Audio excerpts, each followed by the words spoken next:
Good morning students.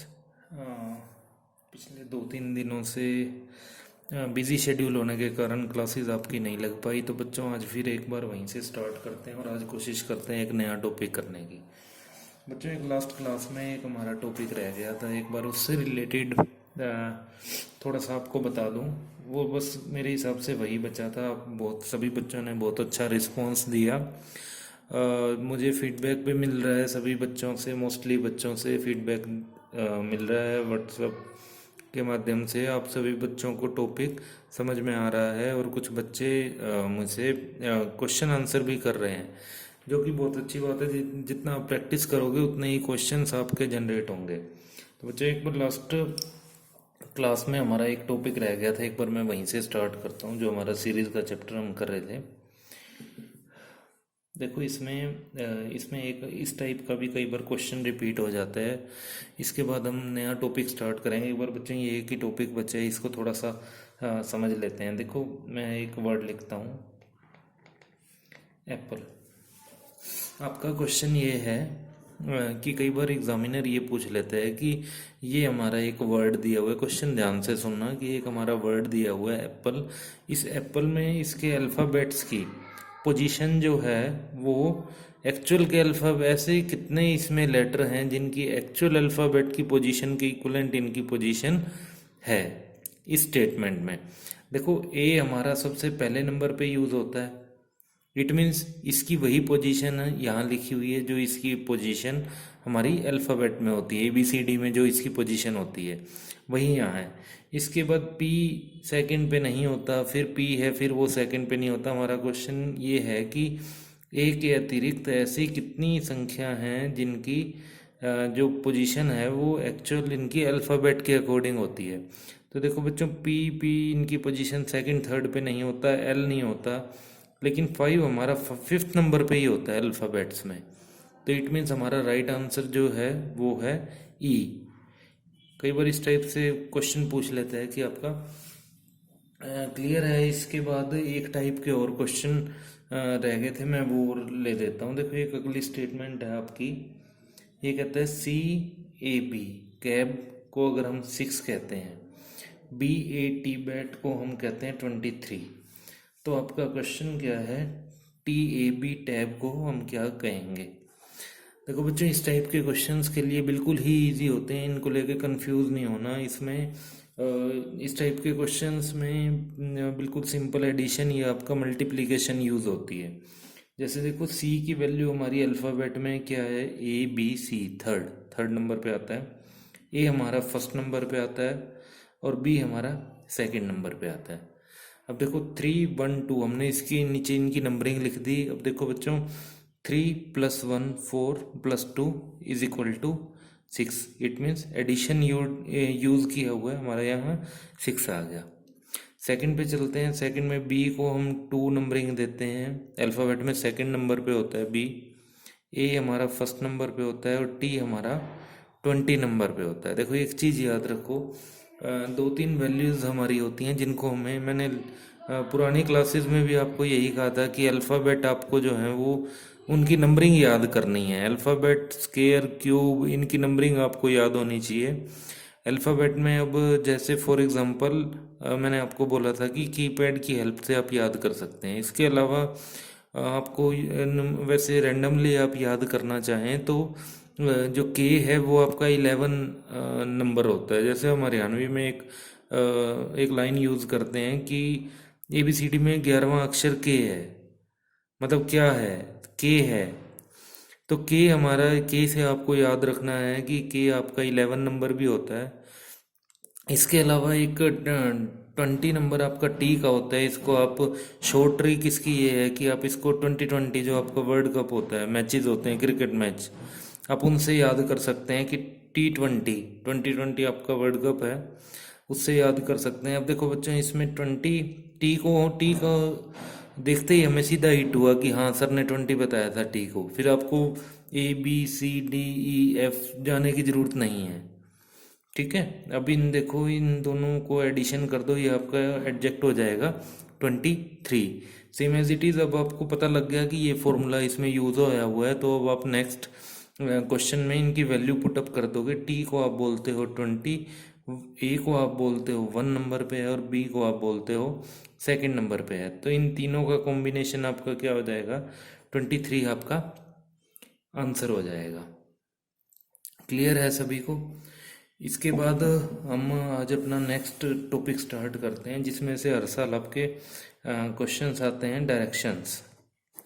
बहुत ही easy है chapter, बिल्कुल एक बार अभी समझेंगे आपको अभी समझ आ जाएगा। देखो बच्चों, डायरेक्शंस, दिशा की बात करेंगे। दिशा चैप्टर है आपका ये। आपने आपके सब्जेक्ट में भी आया होगा, साइंस में भी, मैथमेटिक्स में भी इसका यूज़ होया होगा। देखो बच्चों, 4 होती हैं हमारी sides, east, west, north, south. 4 हमारी डायरेक्शंस होती हैं, पूर्व, पश्चिम, उत्तर, दक्षिण। 4 दिशाएं होती हैं, लेकिन हमें ईस्ट वेस्ट से याद करना है बच्चों। इससे इंग्लिश में याद करने से आपका क्वेश्चन जल्दी सॉल्व हो जाएगा और आपका इजी हो जाएगा। देखो इसमें इसी से रिलेटेड क्वेश्चन करते हैं, वहाँ से आपको क्लियर हो जाएगा कि इस टाइप के क्वेश्चंस में किस टाइप की स्टेटमेंट पूछी जाती है। देखो सबसे पहले मैं ये कहता हूँ कि फॉर एग्जांपल मोहन जो है अपने घर से ईस्ट की तरफ चलता है 2 किलोमीटर। देखो ये मोहन कहीं भी ले सकते हो, ये मोहन हो गया, ये कह रहा है ईस्ट में चलना है। ईस्ट हमारी कहाँ बताई, देखो यहाँ पे। तो ईस्ट हमारी किस साइड चलेगी, राइट साइड में। ये कहता है मोहन यहाँ अपने घर से चला, ये इसका होम है, यहाँ से ईस्ट को चला 2 किलोमीटर। क्लियर? इसके बाद ये कहता है कि इसके बाद मोहन जो है राइट साइड में मुड़ा। राइट साइड में मुड़ा तो राइट साइड मोहन का कहाँ है, देखो जहाँ भी हम खड़े हुए हों। एक चीज़ ध्यान रखना बच्चों, जहाँ भी हम खड़े हुए हों वहाँ से अगर आपका राइट कह रहे हैं तो वहाँ से लोकेशन आपको देखनी है। आप अगर यहाँ खड़े हो तो आपका राइट साइड किधर होगा, इधर। ये आपका राइट होगा और इधर आपका लेफ्ट होगा। तो आपका राइट साइड को मैंने बोला कि 3 किलोमीटर चलता है, तो 2 किलोमीटर यहाँ था, 3 इससे थोड़ा सा बड़ा हो जाएगा। ये यहाँ इसके राइट साइड में जब जब भी आपको राइट साइड बोला तो आपको दिख पता लग जाता है कि क्लॉकवाइज और एंटी क्लॉकवाइज। क्लॉक होती है ना आपकी, ये क्लॉक होती है, तो ये क्लॉकवाइज होती है। जैसे घड़ी की सुई घूमती है जो सेकंड्स वाली, तो ये इस डायरेक्शन में घूमती है। ठीक है? अब देखो इसने क्वेश्चन में हमें ये बोला कि वो हमारे कि वो 3 किलोमीटर राइट साइड पे चला।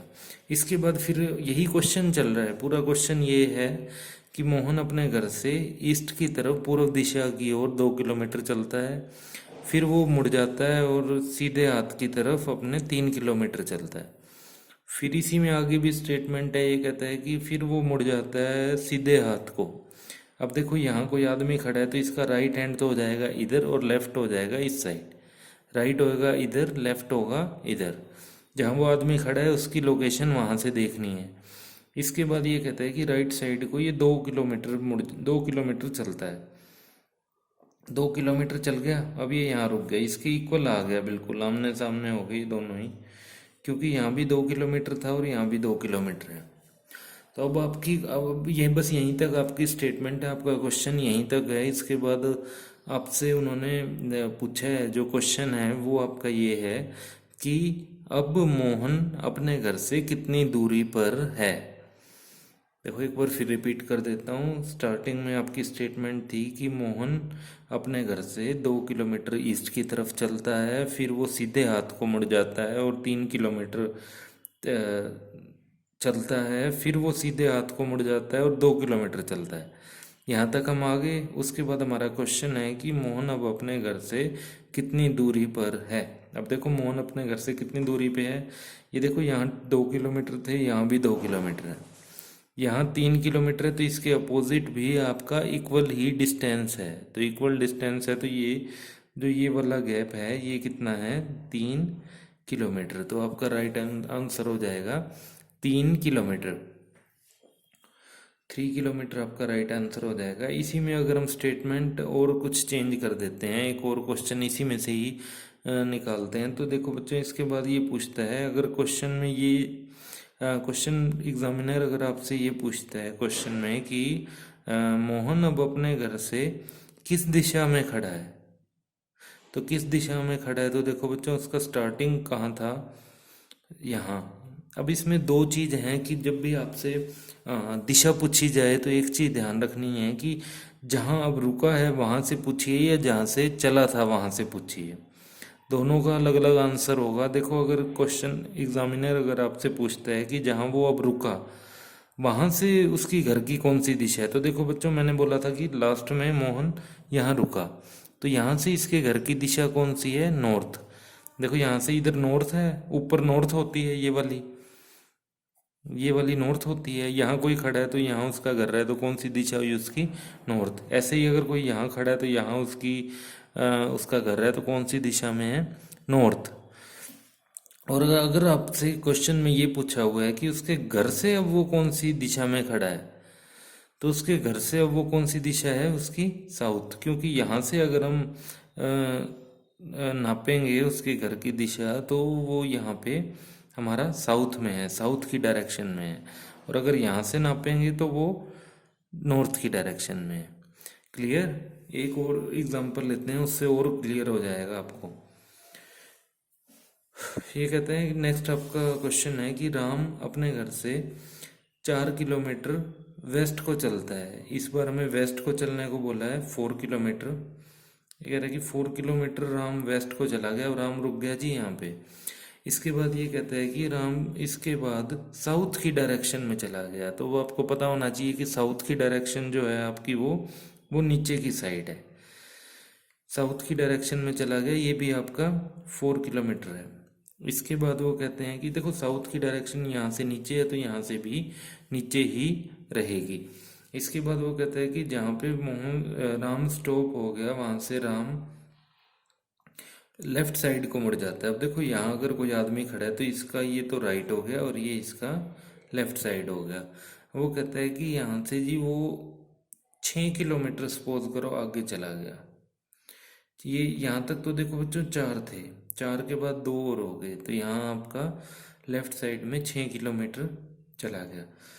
उसके बाद कहता है कि इसके बाद जो है राम राइट लेफ्ट साइड को मुड़ गया, लेफ्ट साइड को 4 किलोमीटर चला जाता है, तो लेफ्ट साइड को 4 किलोमीटर। अब देखो लेफ्ट साइड को 4 किलोमीटर का मतलब है कि यहाँ कोई आदमी खड़ा है तो उसका राइट साइड तो हो जाएगा ये और लेफ्ट साइड हो जाएगा ये। अब यहाँ से अब ये यहाँ पहुँच गया राम, बस यहाँ तक का आपकी स्टेटमेंट दी हुई है। उसके बाद आपका क्वेश्चन पूछता है कि राम अपने घर से किस दिशा में है। तो देखो राम का घर कहाँ है, ये राम का घर है। यहाँ से वो कहते हैं कि अब किस दिशा में है, तो ये हमारा ईस्ट दिशा है। देखो यहाँ से मैंने बताया था ये आपका बेस पॉइंट है, बिल्कुल बेस पॉइंट। हमें जो भी कंक्लूड करना है, जहाँ से क्वेश्चन स्टार्ट करना है वो हमें बेस पॉइंट से करना है। तो यहाँ से बेस पॉइंट से ये किस दिशा में है, ये ईस्ट दिशा में है, पूर्व में है। इधर पूर्व है, इधर आपका पश्चिम है। तो इन्होंने क्वेश्चन पूछा है कि घर से किस दिशा में है, तो ये अपने घर से ईस्ट दिशा में है। लेकिन अब ये पूछ लेते हैं क्वेश्चन में कि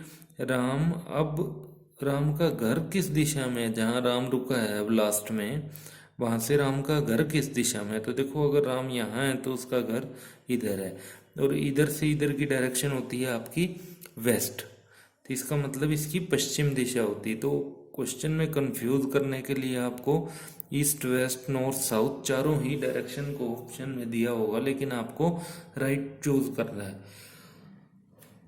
क्योंकि राइट चूज करने पर ही आपको मार्क्स मिलेंगे, अदरवाइज नहीं मिलेंगे। इसमें बच्चों अगला टॉपिक और चलते हैं इसी डायरेक्शन के अंदर ही। कई बार इससे रिलेटेड और थोड़ा सा इसका एडवांस वर्जन है, उससे रिलेटेड क्वेश्चन पूछ लेता है। देखो एक बार ईस्ट वेस्ट नॉर्थ साउथ। देखो बच्चों इसके बाद कई बार हमसे क्वेश्चन पूछ लेता है कि हमारा एक यहाँ मिड में हमारी और एक लाइन में, इसमें थोड़ा सा एडवांस वर्जन इसका करवा देता हूँ। कई बार इससे रिलेटेड भी क्वेश्चन आ जाते हैं। अब देखो जिन भी दो, यहाँ आपका नॉर्थ है, यहाँ आपका ईस्ट है, तो इट मीन्स आपकी बीच की डायरेक्शन क्या होगी, नॉर्थ ईस्ट। यहाँ आपका वेस्ट है, यहाँ आपका नॉर्थ है, तो आपकी यहाँ डायरेक्शन क्या होगी, ये कुछ भी किसी को भी आगे पीछे लिख सकते हो, या नॉर्थ वेस्ट है या वेस्ट नॉर्थ भी लिख सकते हो। यहाँ आपका वेस्ट है, यहाँ साउथ है, तो ये आपकी साउथ वेस्ट हो जाएगी, और ये आपकी ईस्ट साउथ हो जाएगी, इन दोनों के सेंटर की पोजीशन। अब देखो इससे रिलेटेड एक क्वेश्चन कर लेते हैं बच्चों। ये कहता है कि शाम अपने घर से 10 किलोमीटर साउथ को चलता है। 10 किलोमीटर साउथ कर दिया हमने। फिर ये कहता है कि वहाँ के बाद राम दाहिने हाथ को मुड़ जाता है, तो दाहिने हाथ को मोड़ देते हैं जी। दाहिने हाथ को ये कहते हैं 5 किलोमीटर चलता है। ये यहाँ रुक गया 5 किलोमीटर चल के दाहिने हाथ को, क्योंकि यहाँ से अगर आप देखोगे तो ये राइट साइड हो जाएगी और ये लेफ्ट हो जाएगी। अगर आप यहाँ अपने आप को खड़ा करके देखोगे या पेज को उल्टा करके देखोगे तो यहाँ आपको दिखेगा यहाँ राइट साइड है। जहाँ भी खड़ा है हमको वहीं से लोकेशन देखनी है कि वहाँ से राइट कौन सा पड़ता है और लेफ्ट कौन सा पड़ता है। अब राइट साइड में 5 किलोमीटर चलने को बोला है तो यहाँ पहुँच गया। बस हमारा क्वेश्चन है इतना ही। उसके बाद बच्चों ये क्वेश्चन हमारा, इतनी हमारी स्टेटमेंट है, उसके बाद क्वेश्चन हमारा एग्जामिनर पूछता है कि जी अपने घर से वो किस दिशा में है। तो देखो किस दिशा में है, पहले आप एज्यूम करो कि इस दिशा में है। तो ये जो ये वाली दिशा है बच्चों, ये कौन सी दिशा है, देखो ये तो इसका घर है, ये इसका घर है। यहाँ से वो यहाँ चला गया, यहाँ से वो यहाँ चला गया, तो ये दिशा कौन सी हुई इसकी, साउथ वेस्ट। क्लियर। और अगर इससे अपोजिट पूछ लेता है कि वो अब जिस दिशा में है उसका घर किस दिशा में है, तो अगर यहाँ से यहाँ का पूछते तो बच्चों यहाँ से यहाँ इसका इसका घर होता है नॉर्थ ईस्ट में। ये चीज़ क्लियर है। एक बार दोबारा मैं रिपीट कर देता हूँ बच्चों। देखो जब यहाँ वो कहता है कि यहाँ से कोई भी पर्सन जब चलता है कहीं के लिए तो उसके बाद वो फिर मुड़ गया, फिर अगर वो पूछता है कि उसका घर से ये दिशा कौन सी है, तो यहाँ से हमें कंक्लूजन करना है कि यहाँ से इसका जहाँ अब खड़ा है वो कौन सी दिशा है। अगर यहाँ से ये आपकी दिशा है तो ये वाली डॉटेड लाइंस लगा लो, यहाँ से आपको पता है कि ये आपका साउथ वेस्ट है। और अगर यहाँ से इधर पूछते हैं कि अब जो वो खड़ा है उसका घर किस दूरी पे है, तो उसका घर जी इतने यहाँ है। इसी में बच्चों कई बार पाइथागोरस फॉर्म भी यूज हो जाती है। इसी क्वेश्चन को मैं एक बार रिपीट कर देता हूँ। कई बार पाइथागोरस फॉर्म भी आपको यूज कर लेते हैं, जिसका आपको फॉर्मूला पता होना चाहिए। पाइथागोरस फॉर्म यूज कर चुके हो तो ये आपको दो वैल्यूज दी हुई हैं। यहाँ आपको 10 किलोमीटर बोला है, यहाँ आपको 5 बोला है, तो इजीली आप क्वेश्चन कर भी चुके होगे। ये आपका परपेंडिकुलर होता है, ये आपका बेस होता है, और ये आपका हाइपोटेन्यूज होता है। तो इसमें आप फॉर्मूला इजी तरीके से यूज़ कर सकते हो, क्योंकि हमारे पास दो वैल्यू हैं। परपेंडिकुलर की हमारे पास वैल्यू है जिसको आप लेंथ भी बोलते हो, और बेस की भी हमारी वैल्यू है। तो सिंपल आप पाइथागोरस यूज फॉर्मूला कर सकते हैं। जब हमारे पास दो वैल्यू हैं तो हम तीसरी ट्रायंगल में तीसरी वैल्यू इजीली निकाल लेते हैं। पाइथागोरस का क्वेश्चन पूछना मतलब बहुत रेयर ही चांस है कि इस वाले एग्जाम में आपका पाइथागोरस का फॉर्मूला पूछा जाए। एक बच्चों इससे रिलेटेड एक और एग्जांपल करते हैं ताकि इससे ही आपका टॉपिक आपको कवर हो जाए।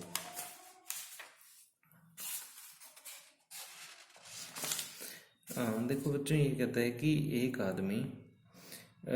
आदमी अपने मकान से अपने बच्चे के साथ बाहर जाता है। वह 2 किलोमीटर पश्चिम की ओर जाता है। देखो कोई पर्सन अगर यहाँ खड़ा है तो वो 2 किलोमीटर पश्चिम की ओर जाता है। फिर आपको ये कहता है कि उसके बाद 3 किलोमीटर दक्षिण की ओर जाता है। अब देखो अगर कोई आदमी यहाँ खड़ा है तो दक्षिण किस साइड होगा, उसका साउथ साइड किस साइड होगी, साउथ साइड हमारी यहाँ ऊपर से नीचे होती है। तो यहाँ कोई आदमी खड़ा है तो यहाँ से 3 किलोमीटर साउथ साइड में जाता है। नेक्स्ट आपका क्वेश्चन कहता है कि उसे घर लौटने के लिए किस दिशा में चलना चाहिए। अब वो यहाँ है तो घर लौटेगा तो ये आपकी जो ये यहाँ जाना है बच्चों, यहाँ जाना है, तो ये दिशा इसकी कौन सी हुई, ये दिशा हुई इसकी ये वाली। क्योंकि यहाँ से अगर किसी आदमी को यहाँ जाना है टेढ़ी डायरेक्शन में, इसको आप कैसे भी याद कर सकते हो, टेढ़ी डायरेक्शन में अगर किसी बच्चे ने जाना है, किसी पर्सन ने जाना है, तो वो आपकी नॉर्थ ईस्ट हुई। तो बस ये आपसे पूछा हुआ है, नॉर्थ ईस्ट आपका आंसर हो जाएगा, जिसको हिंदी में आप कहोगे उत्तर पूर्व दिशा। आपको ऑप्शन में बच्चों उत्तर पश्चिम, उत्तर पूर्व, दक्षिण पश्चिम, मतलब सभी दिशाएं दी होंगी, लेकिन आपको राइट चूज करना है। इस टाइप के क्वेश्चंस की बच्चों प्रैक्टिस करो पूरी। और इस डायरेक्शन से रिलेटेड हर साल आपके 2 से 4 क्वेश्चन पूछे जाते हैं। इसमें आपको बहुत हेल्प मिलेगी क्वेश्चंस करने में। एक बार इसकी प्रैक्टिस करें। अगर किसी को ना समझ आया हो तो आप प्लीज़ दोबारा रिपीट करने के लिए मुझे कह दें, या मेरे पर्सनल नंबर पे व्हाट्सअप कर दें, यूट्यूब लिंक पे कमेंट बॉक्स में कमेंट कर दें, ताकि पता लग जाए कि किस बच्चे को कितना समझ आ रहा है। इस टाइप के क्वेश्चंस की बच्चों प्रैक्टिस करना। कल फिर मिलते हैं next class with next topic. Okay बच्चों, थैंक यू।